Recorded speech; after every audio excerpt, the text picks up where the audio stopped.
Hello guys, welcome to my channel পেজকাস for মুসলিমা। আমি আজকে ভেজিটেবলটা নেবো, মিক্স ভেজিটেবল, তাই ওটা কাটাকুটি চলছে। এই যে পুঁই শাক কাটছি, মিষ্টি কুমড়া কাটা হয়ে গেছে অলরেডি। অনেক রকমের সবজি দিয়ে আমি আজকে মিক্স ভেজিটেবল রান্না করবো। কাটাকুটি হয়ে গেছে, ধুয়ে নিয়ে চলে এসেছি। এবার আমি তেল ছেড়ে দিয়েছি কড়াইয়ে, তেলটা গরম হয়ে গেছে, পাঁচফোড়ন দিয়ে দিয়েছি। পাঁচফোড়ন দেওয়ার পরে কটা কাঁচা লঙ্কা চিড়ে দিয়ে দিয়েছি। দিয়ে নাড়াচাড়া করে একে একে আমি সব সবজিগুলো ভাজা করব। প্রথমে আমি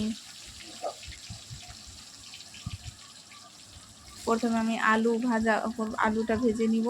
আলুটা হালকা ভাজা ভাজা হয়ে আসবে, তারপরে আমরা বাকি সবজিগুলো দিয়ে ভাজা করব। আলুটা দিয়ে ভাজছি। এই যে কড়াইয়ে দেখতেই পাচ্ছেন, আলুটা দিয়ে দিয়েছি। আলুটাতে একটু লবণ, একটু হলুদ দিয়ে নাড়াচাড়া করে নেব।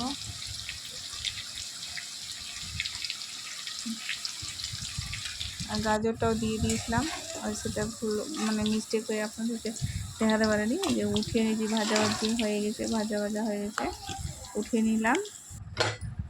উঠিয়ে নিয়ে নেওয়ার পরে আবার পটল দিয়ে দেবো কড়াইয়ে।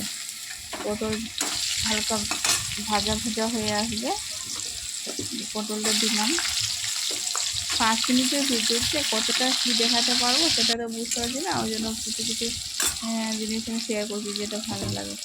পটল ভাজা হয়ে গেছে, তারপর ওটাতে মিষ্টি কুমড়ো দিয়ে ভেজে নিব একটু ভালোভাবে। মিষ্টি কুমড়ো পটল আর মিষ্টি কুমড়ো ভাজা হয়ে আসলে আমি এক সাইডে ভাত বসিয়েছিলাম, দেখতেই পেয়েছো। এবার আমি ডাল সিদ্ধ বসিয়ে দিয়েছিলাম, এই যে দেখে নাও। তারপরে ওটাও হয়ে গেছে, উঠানো হয়ে গেছে, কড়াই থেকে উঠিয়ে নিয়েছি। এটাতে একটা বেগুন তো 4টা টুকরো করে আমি এটাও ভেজে নিচ্ছি। ভাজা হয়ে আসলে আমি ঝিঙা দিয়ে দিব কড়াইয়ের মধ্যে। ঝিঙাটাও একটু হালকা করে ভেজে নিব। এই যে ঝিঙাটা দিয়ে দিলাম। ঝিঙাটা হালকা করে ভাজা করে উঠাবো।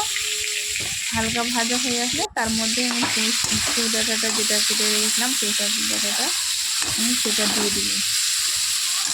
এই যে এবার আমি পুঁই শাকটা আমি দিয়ে দিচ্ছি। এই যে দেখতে পেলেন, এটা দেওয়ার পরে কিছুক্ষণ ভাজা হয়ে গেছে। হওয়ার পরে এগুলো আমি তুলে নিচ্ছি। তো তুলে নেওয়ার পরে আবার আমি কড়াইয়ে কিছুটা সামান্য তেল দিয়ে দিয়েছি। তেল দেওয়ার পরে ওখানে আমি আদা রসুন বাটাটা দিলাম। একে একে করে মশলাগুলো দিব। এবার হলুদ গুঁড়ো, জিরা গুঁড়ো, লবণ, লঙ্কা গুঁড়ো সব কিছু দিয়ে, এই যে জিরা গুঁড়ো দিলাম। এবার লবণ দেওয়ার পরে লঙ্কা গুঁড়ো দিয়ে ভালো করে মশলাটাকে কষিয়ে নিতে হবে। কষানো এই যে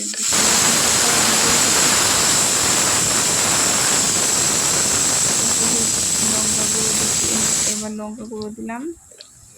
এই যে লঙ্কা গুঁড়োগুলো দিয়ে ভালোভাবে কষিয়ে নিব, যতক্ষণ না ভাজা তেল ছেড়ে আসে ততক্ষণ কষাতে হবে। হালকা পরিমাণে জল দিব, সেটা আপনাদের সঙ্গে শেয়ার করা হয়নি, এই ভিডিওর মধ্যে তুলে ধরতে পারিনি। এই তেলটা ছেড়ে এসেছে। এবার আমি সব একে করে ভালো করে ভাজা হয়ে গেছে, মশলা থেকে তেল ছেড়ে দিয়েছি। এবার আমি সব ভাজা সবজিগুলো একসঙ্গে দিয়ে ভালো করে নাড়াচাড়া করে মশলার সঙ্গে মিক্স হয়ে যায় সবজির মধ্যে। মিক্স হয়ে যাওয়ার পরে আমি কিছুটা গরম জল করে রেখেছিলাম, গরম জল করেছি সাইডে। আমি মশলা কষানোর টাইমে আমি টমেটো কেটে রেখেছিলাম, টমেটোটা দিতে ভুলে গিয়েছি, ওই জন্য আমি এখন টমেটোটা দিলাম। এই টমেটোটা দেওয়া হয়ে গেছে, ভালো করে মিক্স করে নেব। কিছুক্ষণ নাড়াচাড়া করে নেব ভালোভাবে।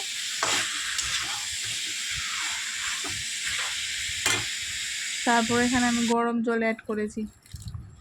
গরম জল দেওয়ার পরে ভালোভাবে ফুটানো হয়ে গেলে এই যে একটু নাড়াচাড়া করে নিই।